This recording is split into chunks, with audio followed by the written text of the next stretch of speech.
함께 보실 하나님의 말씀은 욥기 30장입니다. 욥기 30장 16절에서 31절까지의 말씀, 구약성경 789페이지 전으로 있습니다. 욥기 30장 16절에서 31절까지의 말씀을 드라마 바이블로 봉독하겠습니다. 이제는 내 생명이 내 속에서 녹으니 환난 날이 나를 사로잡습니다. 밤이 되면 내 뼈가 쑤시니 나의 아픔이 쉬지 아니하는구나. 그가 큰 능력으로 나의 옷을 떨쳐버리시며 나의 옷깃처럼 나를 휘어잡으시는구나. 하나님이 나를 진흙 가운데 던지셨고 나를 티끌과 채같게 하셨구나. 내가 주께 부르짖으나 주께서 대답하지 아니하시오며 내가 섰사오나 주께서 나를 돌아보지 아니하시나이다. 주께서 돌이켜 내게 잔혹하게 하시고 힘있는 손으로 나를 대적하시나이다. 나를 바람 위에 들어 불려가게 하시며 무서운 힘으로 나를 던져버리시나이다. 내가 아나이다. 주께서 나를 죽게 하사 모든 생물을 위하여 정한 집으로 돌려보내시리이다. 그러나 사람이 넘어질 때 어찌 손을 펴지 아니하며 재앙을 당할 때 어찌 도움을 부르짖지 아니하리까. 고생의 나를 보내는 자를 위하여 내가 울지 아니하였는가. 빈궁한 자를 위하여 내 마음에 근심하지 아니하였는가. 내가 복을 바랐더니 화가 왔고 광명을 기다렸더니 흑암이 왔구나. 내 마음이 들끓어 고요함이 없구나. 환난 날이 내게 임하였구나. 나는 햇볕에 쬐지 않고도 검어진 피부를 가지고 걸으며 회중 가운데 서서 도움을 부르짖고 있느니라. 나는 이리의 형제여 타저의 보시로구나. 나를 덮고 있는 피부는 검어졌고 내 뼈는 열기로 말미암아 탔구나. 내 수금은 통곡이 되었고 내 피리는 애국이 되었구나. 아멘. 함께 읽은 본문의 말씀을 가지고 외로움 중에 부르짖음이란 제목으로 말씀 나누고 기도하도록 하겠습니다. 욥기를 읽고 묵상할 때면 늘 욥기를 또 이렇게 사랑하고 암송하셨던 저희 아버지가 기억이 납니다. 어린 제 마음에는 아버지께서 욥기를 그렇게 사랑하시는 것이 좀 답답하게 느껴졌던 기억이 있습니다. 좀 삶에 마음에 힘을 주고 용기를 주는 말씀을 사랑하시면 좋겠는데 고난 중에 있는 욥을 그렇게 좋아하고 읽으시는가 하는 생각이 들었어요. 어린 마음에 또 그런 생각이 들었던 것 같습니다. 아버지께서 참 욥기를 사랑하셨는데 그 중에서도 23장 10절 말씀, 여러 성도들이 사랑하고 암송하기도 하는 그 말씀을 좋아하셨던 기억이 납니다. 나를 단련하신 후에 내가 순금같이 정금같이 나오리라 하는 말씀을 그렇게 암송하셨죠. 근데 저는 어린 마음에 그런 아버지를 바라보며 도대체 언제 순금이 되는 거냐고. 제가 생각했던 순금은 건강을 회복하고 물질을 회복하고 과거의 명성을 회복하는 것이 순금이라고 여겼던 것 같다는 생각이 듭니다. 어제 본문에서 욥을 향해 온갖 비웃음과 조롱의 말들을 했던 사람들이 욥보다 어리고 하찮은 사람들이었다라고 욥이 탄식하면서 말했는데 아들인 제가 아버지를 답답해했던 그 모습이 딱 어제 말씀의 그 상황과 맞는 것이 아닌가 하는 생각이 듭니다. 그 판단의 마음을 아버지께 말로는 하지 않았지만 제 표정이 다 드러나지 않았겠습니까? 늘 저를 붙들고 암송하는 그 말씀을 들려주실 때면 도대체 그 순금이 언제 되는 거냐고 아버지를 쳐다봤던 그 표정에서 아버지께서 다 그 마음을 잊지 않았을까 하는 생각이 듭니다. 돌아보면 아버지께 있었던 괴로움은 몸의 질병으로 인한 괴로움만이 아니라 거기서 밀려드는 외로움과 또 거기서 밀려드는 하나님에 대한 서운함, 오랜 기도에도 응답해 주시지 않는 것 같은 긴 침묵과 끝을 알 수 없는 고통의 시간이 아니었을까 하는 생각을 해보게 됩니다. 오늘 본문에서 욥이 그런 괴로움과 아픔을 그 심정을 드러내서 보이고 있는 것이에요. 욥은 사람들로부터 듣는 온갖 모욕과 조롱의 말 속에서 괴로움을 오늘 본문에 이렇게 호소를 합니다. 함께 오늘 본문 16절에서 23절까지의 내용 좀 길지만 같이 한 목소리로 읽어보도록 하겠습니다. 같이 읽습니다. 시작. 이제는 내 생명이 내 속에서 녹으니 환난 날이 나를 사로잡음이라. 밤이 되면 내 뼈가 쑤시니 나의 아픔이 쉬지 아니하는구나. 그가 큰 능력으로 나의 옷을 떨쳐버리시며 나의 옷깃처럼 나를 휘어잡으시는구나. 하나님이 나를 진흙 가운데 던지셨고 나를 티끌과 재 같게 하셨구나. 내가 주께 부르짖으나 주께서 대답하지 아니하시오며 내가 섰사오나 주께서 나를 돌아보지 아니하시나이다. 주께서 돌이켜 내게 잔혹하게 하시고 힘 있는 손으로 나를 대적하시나이다. 나를 바람 위에 들어 불려가게 하시며 무서운 힘으로 나를 던져버리시나이다. 내가 아나이다. 주께서 나를 죽게 하사 모든 생물을 위하여 정한 집으로 돌려보내시리이다. 아멘. 욥은 자신의 고통이 그 생명이 속에서 녹는 것 같다라고 말하고 있습니다. 밤이 되면 보통 사람들은 고통이 있어도 잠이 들면 그 고통을 잠시라도 잊고 지나가서 아침을 맞이하게 되죠. 그런데 잠을 통해서 그런 쉼을 얻지 못하는 것은 너무너무 괴롭고 힘든 일일 것입니다. 그래서 우리 주변에서 여러 고난과 괴로움을 호소하는 분들이 계시지만 그 중에서도 불면증으로 시달리는 분들은 참 그 괴로움이 극심하다 하는 것을 봅니다. 제게도 가끔 그런 불면증 때문에 찾아와서 기도 부탁을 하는 분들이 있는데 눈동자를 쳐다보면 정말 어디 한 군데 넋이 나가 있는 사람들 같아요. 얼마나 괴로울까 생각해 보면 사람들은 아무리 아파도 잠이 들면 하루 잠시라도 그 고통을 잊지 않습니까? 불면증은 그럴 시간도 없는 것이죠. 욥은 밤을 맞아도 그런 쉼이 없다고 탄식하고 있습니다. 뼈가 쑤셔서 잠들지 못한다는 것이죠. 이는 육신에 찾아온 병과 물리적인 괴로움뿐만이 아니라 어제 본문에서 살핀 바와 같이 하찮은 자들이 욥에게 퍼부었던 조롱과 멸시와 비아냥거림으로 인해서 정신적인 괴로움도 욥이 겪고 있음을 우리에게 보여줍니다. 그러니 잠을 잘 수가 없다는 것이죠. 그리고 이 모든 상황에서도 아무 말씀도 아무런 개입도 하지 않으시고 도움도 주지 않으시며 침묵하시는 하나님으로 인하여서 신앙의 번민도 섞여 있는 것을 봅니다. 잠을 들어서라도 좀 쉬어보려고 하지만 그럴 수 없는 형편에 있는 것이죠. 이런 모든 상황들이 욥의 삶을 휘감고 있으니 그는 밤이 되어도 잠을 통해 아픔을 피할 수 없고 생명은 그에게 힘을 주는 것이 아니라 오히려 아픔을 주는 괴로움이 되어 있는 것을 봅니다. 그런 욥에게 하나님은 마치 그의 삶을 진흙으로 던지시는 것 같고 티끌과 재 같게 만드신 두려움의 대상이고 또 공포의 대상, 엄한 분이 되었다라고 욥이 탄식하고 있습니다. 고난 자체도 그 힘으로 감당하기 어려운 것이겠지만 하나님께서 자신의 고난으로 인해 부르짖어도 아무 대답도 하지 않으시고 마치 하나님의 얼굴을 가린 것 같이 그 빛을 비춰주시지 않는 것 같은 그 상황에 있는 것이 너무 욥은 괴롭고 힘들다 하는 것입니다.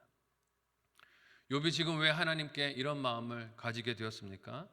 자신에게 온갖 조롱과 멸시와 비아냥의 말로 괴로움을 주는 사람들의 행동 너머로 하나님이 계신 것을 느끼기 때문입니다. 눈에 보이는 사람들만 바라보고 있는 것이 아니라 그 너머에서 하나님의 손길이 있다 하는 것을 욥이 느끼고 있어요. 육신의 눈으로 볼 때에는 그 대적하는 자들의 말과 행동이 그들 자신의 의지나 행동으로 여겨지겠지만 욥은 이를 신학적인 관점으로 보고 있습니다. 하나님께서 자신을 다루시는 방법으로 보고 있는 것이죠. 이런 욥의 탄식은 그가 겪고 있는 고난과 괴로움 속에서 큰 실망과 낙심을 욥이 경험하고 있지만 그럼에도 거기서 하나님을 배제한 눈으로 그 상황을 보는 것이 아니라 하나님을 통하여 바라보고 있는 몸부림이 있는 것을 봅니다.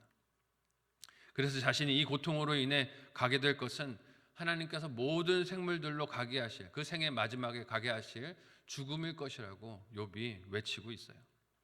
그러나 욥이 이 고난 중에서 모르는 것이 무엇입니까? 하나님이 죽이기 위해서 이 고난을 욥에게 주신 것이 아니라는 것이죠. 욥을 죽이려고 이 일을 허용하고 방관하고 계시는 것이 아니라는 점입니다. 욥은 이 일 속에서 하나님이 침묵하시고 안 계신 것 같아서 괴로워하고 있지만 하나님은 안 계신 것이 아니죠. 욥을 곁에서 보고 계십니다. 하나님은 이 고난을 통해 욥의 신앙이 보다 성숙하게 자라고 그렇게 형성되어 가기를 인도하고 계십니다. 과거의 인과응보의 틀 속에서 하나님을 바라보고 이해했던 욥에게 그런 틀이 아닌 창조주 하나님을 믿고 과거보다 더 나은 믿음으로 나아가도록 하나님이 고난을 사용하고 계세요. 그리고 또 다른 이 고난의 의미는 욥의 하나님을 향한 그 믿음이 실제라는 것을 보여주고 있는 것이죠. 사탄이 하나님을 찾아와 욥의 신앙을 참소했던 내용이 무엇입니까? 욥이 다 이유가 있어서 하나님을 섬기는 겁니다. 그가 풍요를 누리기 때문에 하나님을 믿는 것이지, 이걸 걷어가시면 욥은 하나님을 믿지 않고 저주하고 버릴 것입니다 라고 말을 했어요. 그러나 욥이 하나님을 향한 그 믿음이 풍요라는 삶의 결과로 인한 반응이 아니라 본질적이고 진실하다라는 것을 나타내는 것이 무엇이 되고 있습니까? 이 고난이 되고 있어요. 사탄의 정죄와 참소를 패하게 하시고 욥의 신앙을 승리로 이끄는 과정이 이 고난이 되고 있음을 우리는 믿음으로 보고 읽어야 합니다. 하지만 피조물인 욥은 창조주이신 하나님의 이런 뜻을 아직 모르지요. 알 수가 없습니다. 그럼에도 피조물인 욥은 창조주께서 자신을 다루시는 방법과 그로 인해 처해진 자기의 형편을 감당할 수 없어서 슬프고 애통한 것입니다. 욥의 친구들이 인과응보의 논리로 공격을 했을 때 이를 거부하면서 받아들이지 않았지만, 그러나 욥 자신도 여전히 자신의 삶을 그 인과응보의 논리로 바라보고 있어요. 그러니 힘들고 괴롭다, 어째서 내 삶에 이런 결과가 있습니까? 라고 부르짖고 있는 것입니다. 함께 오늘 본문 24절에서 27절까지의 내용을 한 목소리로 읽어보도록 하겠습니다. 같이 읽습니다. 시작. 그러나 사람이 넘어질 때에 어찌 손을 펴지 아니하며 재앙을 당할 때에 어찌 도움을 부르짖지 아니하리까? 고생의 날을 보내는 자를 위하여 내가 울지 아니하였는가? 빈궁한 자를 위하여 내 마음에 근심하지 아니하였는가? 내가 복을 바랐더니 화가 왔고 광명을 기다렸더니 흑암이 왔구나. 내 마음이 들끓어 고요함이 없구나. 환난 날이 내게 임하였구나. 아멘.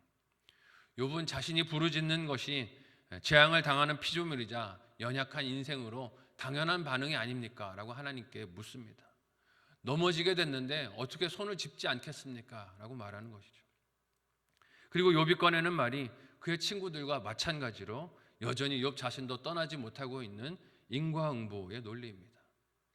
자신이 부유하고 건강했을 때 공고하고 힘든 삶을 살았던 사람들에게 도움을 베풀지 않았느냐고 묻는 것이죠.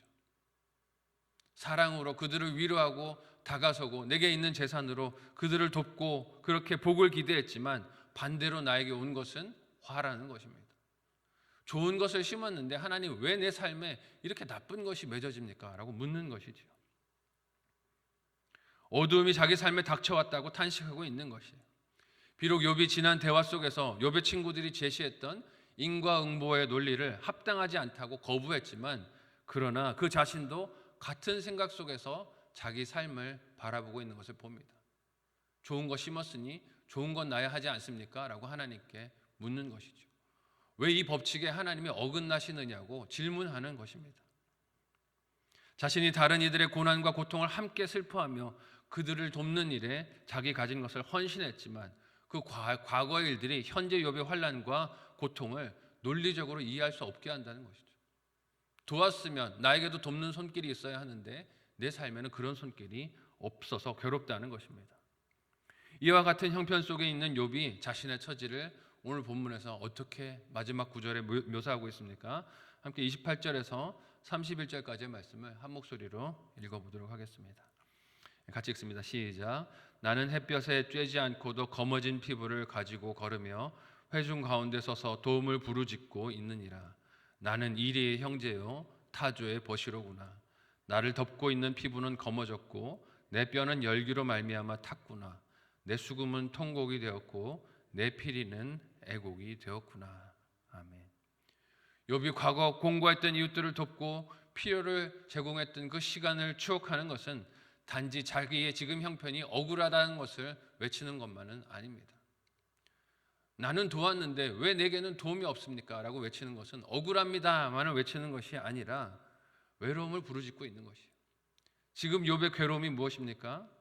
자신이 당한 환난과 괴로움으로 겉모습이 완전히 검게 변하고 속도 다 타버린 것 같이 무너진 형편으로 떨어졌지만 곁에 있어주는 사람이 한 사람도 없다는 것이에요. 나는 그렇게 남의 곁에 있어줬지만 지금 내 곁에는 아무도 없습니다. 외치는 것이죠. 그를 위로하겠다고 찾아온 친구들도 진정 내 곁에 있는 사람이 아니라는 것이죠. 평생 같이 살아왔던 아내도 하나님을 저주하고 죽으라고 합니다. 자기의 도움과 은혜를 입었던 사람들 중에도 누구도 욥의 곁에 앉아서 같은 도움을 제공하는 사람이 없어요. 그를 이해해 보려고 하는 사람이 단 한 사람도 없습니다 라고 욥이 탄식합니다. 자신의 형제와 벗은 이리와 타조가 되었다라고 스스로를 비하해서 말하기도 합니다. 짐승들만 내 친구가 되었지 사람 중에는 진짜 내 곁에 있는 사람은 아무도 없습니다를 외치고 있는 것이죠. 얼마나 그 외로움이 컸기에 이런 표현을 하는 것일까요? 이런 욥의 심정이 꼭 오늘 나의 심정과 같은 분이 계시지 않을까 생각해 보게 됩니다. 교회 공동체는 이런 고난 중에 있는 지체들을 믿음이 떠나지 않도록 곁에서 함께 서 있고 울어주고 함께 동행해야 하는 공동체인 줄로 믿습니다. 이런 이들이 있게 내버려두고 방관하면 안 되는 곳이 교회 공동체라는 것을 잊지 않았으면 좋겠습니다. 함께 기도하는 한 몸을 이루는 곳이 교회 공동체가 되어야 합니다. 비록 인간의 이성으로는 헤아릴 수 없는 고난을 지나가도 괴로움의 형편 가운데 있는 그런 지체들이 있을 때 우리가 한 마음으로 기도하는 공동체를 이루어갈 수 있기를 소망합니다. 욥이 그랬구나 생각하고 그냥 지나가는 말씀이 아니라 욥과 같이 어려움의 시간을 보내고 있는 지체들, 눈물의 기도 가운데 있는 한 영혼, 한 형제 자매들이 우리 곁에 보일 때 다가가 손 내밀어주고 함께 기도하고 울어줄 수 있는 성만교회 공동체가 될 수 있기를 사랑하는 예수님의 이름으로 간절히 소원하고 축복합니다. 아멘.